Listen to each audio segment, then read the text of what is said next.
सियासत की दुनिया में एक बहुत ही पुराना पब्लिसिटी स्टंट है और वो ये है कि अगर आपको सुर्खियों में बने रहना है तो बिना सोचे समझे ऊल जुलूल बयान देते रहें या फिर हमेशा किसी बड़े कद के नेता को घेरें या फिर उस पर बयान दें। इससे होता क्या है कि उस बड़े कद के नेता को तो कोई फर्क नहीं पड़ता। हाँ, इतना जरूर है कि ऊल जुलूल बोलने वाले को थोड़ी मीडिया में जगह जरूर मिल जाती है और फिर वो खुद की पीठ थपथपा लेता है और उसे लगता है कि उसने बहुत बड़ा तीर मार दिया है। इस तरह के नेता वैसे तो बहुत हैं, लेकिन एक्ट्रेस से नेता बनी कंगना फिलहाल इसकी सबसे बड़ी उदाहरण है।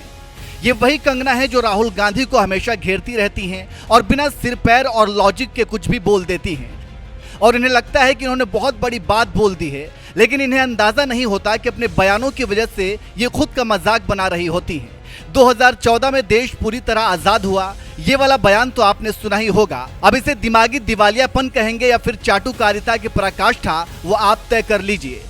कुल मिलाकर नई नई संसद पहुंची कंगना समय समय पर अपना मजाक बनवाती रहती हैं। अभी हाल ही में उन्होंने राहुल गांधी को नशेड़ी भी कह दिया था, बोल दिया था कि उनका ड्रग टेस्ट होना चाहिए क्योंकि उन्हें लगता है कि राहुल गांधी नशे में बोलते हैं। अब बताइए, ड्रग टेस्ट कराने का वो ज्ञान दे रही हैं जो खुद ड्रग एडिक्ट रही हैं और उन्होंने खुद कैमरे पर इस बात को कबूला भी था। 15-16 साल की थी जब मैं घर से भाग गई थी। मुझे ऐसा लगता था कि जैसे मैं हाथ उठाऊंगी और तारे तोड़ ले आऊंगी। मेरी माँ कहती है कि एक बार मैंने बारिश में नाचते हुए तुम्हें देखा, आधा घंटा तुम ऐसा लगा था जैसे आसमान को से कुछ खींचने की कोशिश कर रही हो। ये सच है, मुझे ऐसा लगता था और ऐसा ही हुआ। जैसे ही मैं घर से भागी, 1.5-2 साल में मैं एक फिल्म स्टार थी, एक ड्रग एडिक्ट थी। मेरी ज़िंदगी में इतने सारे कांड चल रहे थे कि मैं ऐसे लोगों के हाथों में लग चुकी थी कि जहाँ से मुझे शायद मौत ही निकाल सकती थी।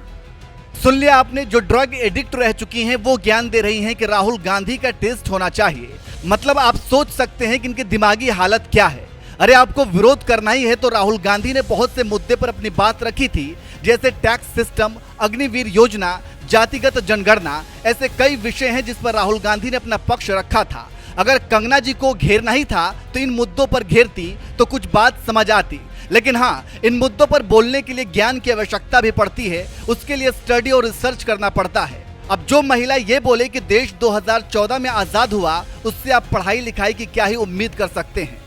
खैर, बिना सिर पैर के एक बयान देने के बाद कंगना रनावत को लगा कि इससे भी उन्हें पब्लिसिटी नहीं मिली जो वो चाहती थी, तो उन्होंने सोचा क्यों ना एक और ऐसा ही बिना सिर पैर वाला बयान दे दिया जाए, शायद इस बार कुछ अच्छा हो जाए। इसलिए उन्होंने एक और ऐसा ही बयान दे दिया। इस बार उन्होंने इंस्टाग्राम का सहारा लिया और राहुल गांधी के एक पुराने वीडियो शेयर करते हुए एक पोस्ट में लिख दिया, अपनी जात का कुछ पता नहीं, नानू मुस्लिम, दादी पारसी, मम्मी क्रिश्चियन और खुद ऐसा लगता है जैसे पास्ता को करी पत्ते का तड़का लगाकर खिचड़ी बनाने की कोशिश की हो। इनको सबकी जात पता करनी है। कंगना यही नहीं रुकी, उन्होंने आगे लिखा, वो सरेआम लोगों से उनकी जाति कैसे पूछ सकते हैं, राहुल गांधी पर शर्म आती है। अब बताइए, शर्म की बात कौन कर रहा है, जिसने अपनी राजनीति चमकाने के लिए देश के किसानों को गालियां दी, किसान आंदोलन में भाग लेने वाली एक 80 साल की बुजुर्ग महिला को कह दिया कि ये 100 रुपए में उपलब्ध हो जाती हैं। यही नहीं, चुनाव जीतने के लिए उन्होंने खुद को मंडी की बेटी बताई और कहा कि हमेशा मंडी की जनता की सेवा के लिए खड़ी रहेंगी। लेकिन जैसे ही सांसद बनी तो फरमान जारी कर दिया कि जिसे भी मिलना है उसे आधार कार्ड लेकर आना होगा, वो मिल पाएगा। अब कंगना से कोई पूछे कि ये सब करने से पहले तब उन्हें शर्म नहीं आई थी और वो राहुल गांधी को शर्म का पाठ पढ़ा रही हैं। खैर, ये कंगना रनावत है, इनसे आप क्या ही उम्मीद कर सकते हैं। वैसे कंगना ने राहुल गांधी के लिए जो कुछ भी कहा है, उससे आप कैसे देखते हैं, कमेंट करके जरूर बताएं।